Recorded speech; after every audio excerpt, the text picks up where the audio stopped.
بسم اللہ الرحمن الرحیم نحمدہ ونصلی علی رسولہ الکریم اما بعد۔ سامعین محترم، ایک مرتبہ ایک عورت طواف کر رہی تھی اور طواف کرتے کرتے یہ کہہ رہی تھی کہ اللہ اس پر بھی میں راضی ہوں، اس پر بھی میں راضی ہوں، تیرا شکر ہے میں اس پر بھی راضی ہوں۔ ساتھ کھڑا ایک شخص بڑا حیران ہو رہا تھا اس عورت کے اس جملوں سے۔ وہ کہنے لگا کہ آپ طواف کر رہی ہو، لیکن طواف کرتے کرتے یہ کیا کہہ رہی ہو کہ اس پر بھی میں راضی، اس پر بھی میں راضی، کیا مقصد ہے آپ کا؟ تو وہ عورت کہنے لگی اچھا میں طواف کر لوں پھر تمہیں بتاتی ہوں۔ تو وہ عورت طواف کرنے لگی۔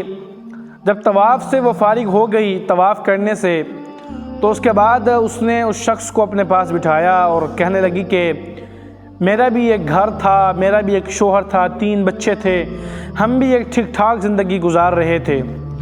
ایک دن ایسا ہوا کہ میں تندور پر روٹیاں پکا رہی تھی کہ میرے ساتھ والے کمرے سے میرے بچے کی چیخنے کی آواز آئی۔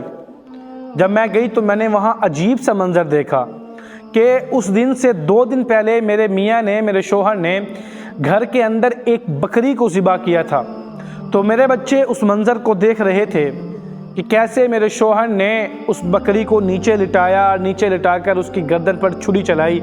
میرے بچے یہ منظر دیکھ رہے تھے۔ تو میرے میاں نے اس کو ذبح کیا اور ذبح کر اس چھری کو اسی کمرے میں رکھ دیا۔ اب میرے بچے اس کمرے میں کھیل رہے تھے۔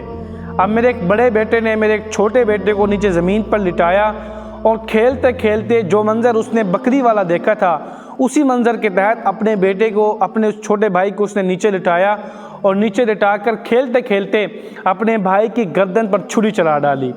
چھری اتنی تیز تھی کہ میرے جو چھوٹا بیٹا تھا اس کی گردن کٹ گئی۔ جب کٹی تو اس نے چیخ ماری۔ جب میں گئی تو میں نے کیا دیکھا کہ میرا وہ چھوٹا بیٹا خون میں لت پت ہوا ہے، خون میں بچھڑا پڑا ہے۔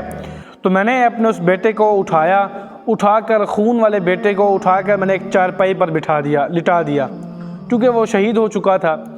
تو میں نے پھر کیا دیکھا کہ میں گئی، میرا ذہن میں خیال آیا کہ میرا بڑا بیٹا کہاں ہے جس نے یہ عمل کیا۔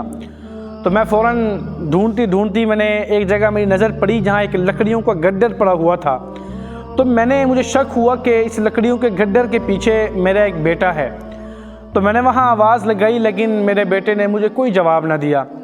جب میں وہاں گئی تو میں نے کیا دیکھا کہ وہاں ایک سانپ تھا جس نے میرے بڑے بیٹے کو ڈس لیا تھا اور میرا بڑا بیٹا بھی وہاں فوت ہو گیا تھا۔ میں نے اپنے دوسرے بیٹے کو بھی اٹھایا اور اٹھا کر ایسے چارپائی پر لٹا دیا۔ اب میرے 2 بیٹے ہیں میری آنکھوں کے سامنے چارپائی پر لیٹے ہوئے ہیں، فوت ہو گئے ہیں۔ پھر میرے ذہن میں خیال آیا کہ میرا ایک چھوٹا بیٹا بھی تھا جو رینگ کر چلتا تھا۔ تو میں نے سوچا کہ وہ کہاں ہے؟ تو میں کیا دیکھتی ہوں کہ میرا وہ چھوٹا بچہ رو کر رینگ کر وہ تندور کے اندر گر گیا۔ میں بے بس ماں کی طرح اپنے اس چھوٹے بیٹے کو زندہ جلتی ہوئی دیکھتی رہی۔ میں بے بس تھی، کچھ نہ کر سکی۔ جب میرا بچہ ایسے جل بھن گیا تو میں نے اس کو باہر نکالا اور اس کو نکال کر بھی میں نے تیسری چارپائی پر لٹا دیا۔ میرے 3 بیٹے ہیں جو میری آنکھوں کے سامنے ایک دن کے اندر فوت ہو گئے، اس دنیا سے رخصت ہو گئے۔ تو جو بیٹے غسل دینے والے تھے ان کو غسل دیا گیا، ان کا جنازہ پڑھایا گیا۔ جب ان کا جنازہ ہوا اور ان کو دفن کر دیا گیا تو عورت کہتی ہے کہ میں نے ٹھان لی کہ میں اب عمرے پر جاؤں گی اور وہاں جا کر طواف کروں گی اور طواف کر کے اللہ سے یہ کلمات کہوں گی جو میں آج آپ کے سامنے کہہ رہی ہوں کہ اللہ میں اس پر بھی راضی، میں اس پر بھی راضی۔ اللہ اکبر۔ اب آپ اس ماں کا جگر دیکھیں جس نے ایک دن کے اندر ایک ساتھ اپنے 3 بیٹوں کا جنازہ اپنی آنکھوں کے سامنے سے نکلوایا، اور پھر بھی وہ کیا کہہ رہی ہے کہ اللہ میں اس پر بھی راضی، میں اس پر بھی راضی۔ تو دیکھیں یہی چیز ہمارے اندر آنی چاہیے۔ ہمارے اوپر ہمارے جیسے بھی حالات ہوں ہر حال میں اللہ کا شکر ادا کریں، ہر حال میں اللہ کا شکر ادا کریں۔ یہ نہیں کہ اگر آج ہمارے حالات اچھے ہیں تو ہم اللہ کا شکر بھی ادا کریں، کل اگر ہمارے حالات کوئی ایسے آ گئے اور ہم گلے شکوے کرنے بیٹھ جائیں۔ نہیں، ہر حال میں اللہ کا شکر ادا کریں۔